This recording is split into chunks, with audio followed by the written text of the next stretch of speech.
Hello everyone, my name is Rachel and I am the host for the Mind and Body Club podcast series.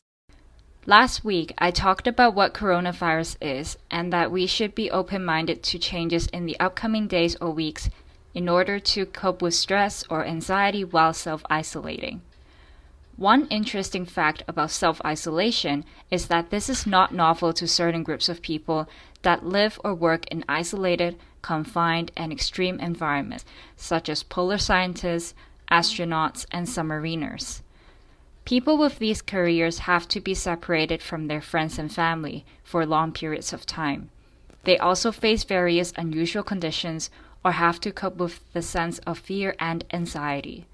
While some coping strategies that they use can be applied to many of us, such as expecting unusual changes, there are unique challenges in domestic settings, such as financial difficulties and taking care of children or older people.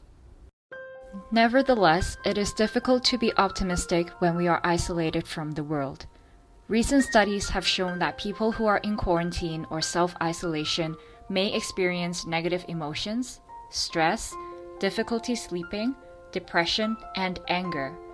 It can be particularly frustrating when we don't even know how long or when this crisis will end. Some people may even know someone who are infected, but the infected individuals are unfortunately being quarantined, which limits the amount of time or opportunities to visit them. Even worse, deaths due to the coronavirus will put tremendous emotional distress to families and friends. My sincere condolences to those who have lost someone. In today's episode, I will discuss the different ways that we can still stay connected with others in order to support the people that we care and love.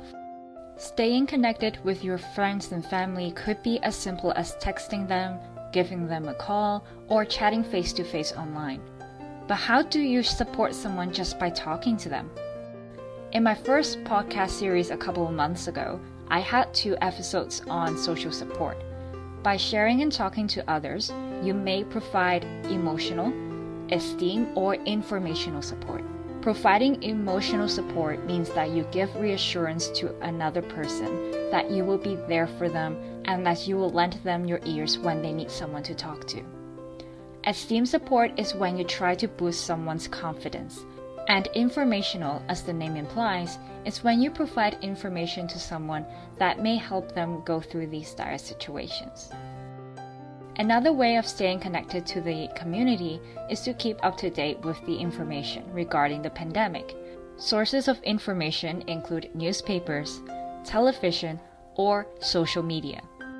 The information we get ranges from new policies or travel restrictions to new discoveries of the virus. However, like most things in our lives, moderation is key. We may experience information overload if we are on social media for too long, or we are too eager to know what's new about COVID-19, such as the number of cases or deaths. Some information can be depressing at times, so we should limit ourselves from watching the news all the time, say 30 minutes to an hour every day at max. So the key message today is to stay connected with your friends and family.